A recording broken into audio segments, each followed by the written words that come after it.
My friends and students. आज मैं आपको बताऊंगा कि एक जो फूल होता है उसमें कौन कौन से पार्ट पाए जाते हैं। आपको ये पता होगा कि किसी भी पेड़ का जो रिप्रोडक्टिव पार्ट है यानी कि उसका जो जननांग वाला जो हिस्सा है वो फूल होते हैं। तो आज हम यहाँ ये जानेंगे कि जो फूल होता है उसमें कितने पार्ट होते हैं और उन पार्ट्स के नाम क्या क्या हैं। तो देखिए, मैंने आपके सामने एक फूल बना दिया है बोर्ड पे। तो हम उनके पार्ट के नाम करते हैं। तो सबसे पहले जो रंगीन वाला जो पार्ट होता है, जिनकी वजह से आप कहते हो कि ये फूल बहुत ही खूबसूरत है, जो रंगीन पार्ट दिखता है, जिनको पंखुड़ियाँ कहते हैं हिंदी में, उन पंखुड़ियों को देखते हैं।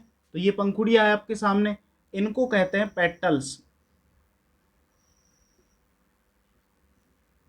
और भाई अगर पेटल्स बहुत सारी है यानी कि ग्रुप में है तो उसको बोल देंगे कोरोला। कोरोला। इसके बाद में जहां से आप फूल को तोड़ते हो उसके जस्ट नीचे, यानी कि फूल जहाँ से शुरू होता है उसके जस्ट नीचे कुछ छोटी छोटी पत्तियां लगी हुई होती है, हरी हरी सी।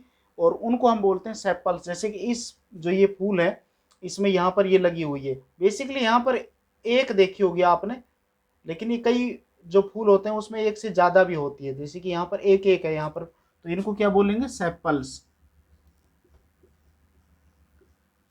और सेपल्स अगर ग्रुप में है, यानी कि जैसे अभी मैंने यहाँ पर दो बनाई हुई थी, एक और बना देते हैं यहाँ पर, तो उनको बोल देंगे कैलिक्स। क्लियर हो पा रहा है यहाँ तक का?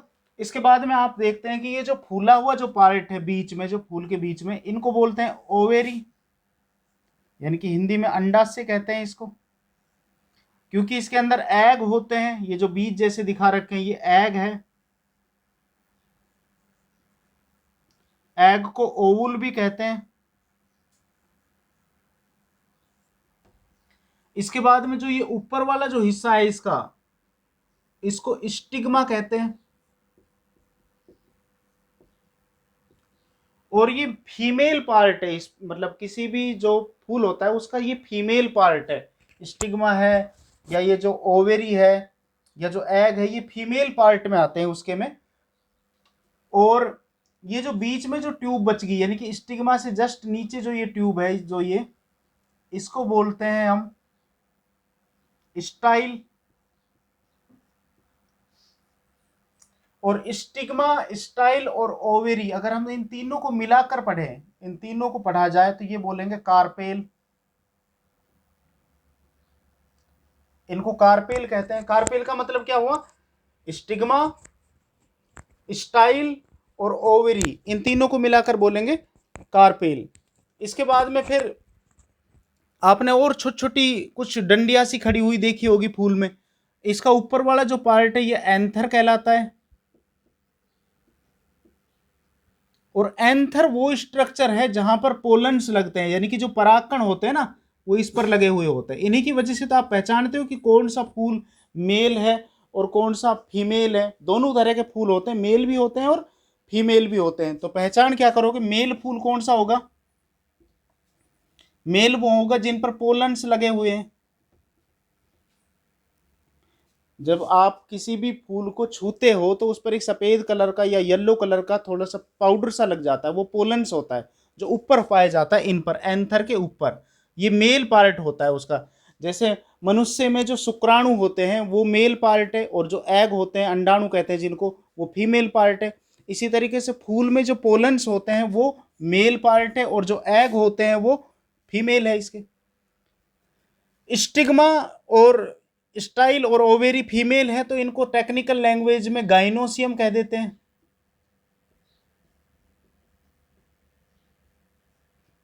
और एंथर मेल पार्ट है, इसको एंड्रोसियम कहते हैं।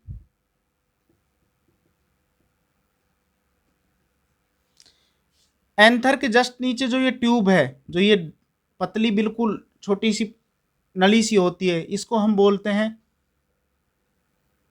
फिलामेंट। और भाई एंथर और फिलामेंट को अगर हम मिलाकर पढ़ें, यानी कि इन दोनों को हम अगर मिलाकर पढ़ें, तो ये स्टामेन कहलाते हैं। जैसा भी आपने देखा, स्टिग्मा, स्टाइल और ओवेरी को मिलकर कार्पेल कह देते हैं।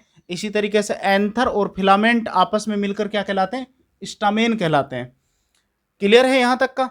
उसके बाद में नीचे की जो ये डंडी है जहां तोड़ रखा है, इसको पेडिकल कहते हैं। तो ये एक टिपिकल जो फूल होता है उसमें जितनी भी स्ट्रक्चर थी वो ये आपके सामने है। इनका नाम भी आपने सीख लिया है। तो जो एंथर होता है, इसके ऊपर जो पोलन्स लगे हुए होते हैं इनका, और इस स्टिग्मा पर आना होता है, यानी कि इस मेल पार्ट के जो पोलन्स है वो फीमेल पार्ट ये है, तो यहाँ पर इनको लाना होता है। और जिनकी वजह से इस प्रोसेस को क्या बोलते हैं? पोलिनेशन। पोलिनेशन या हिंदी में कहते हैं परागण। ये जो मेल पार्ट पे जो पोलन्स लगे हुए हैं ये फीमेल के पास आ जाते हैं, और फिर ये नीचे इसमें एक ट्यूब होती है जिसको पोलन ट्यूब कहते हैं। मैं इधर लिख देता हूँ, pollen tube.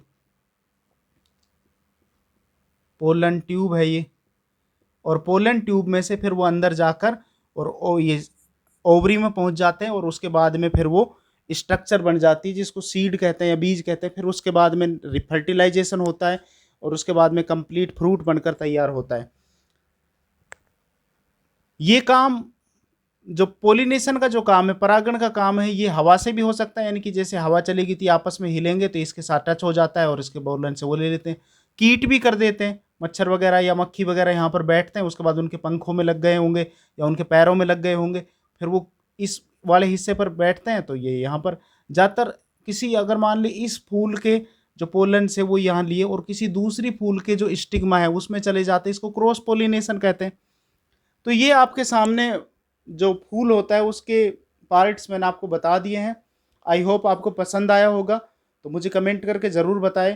I wish you all the best. फिर मुलाकात होगी।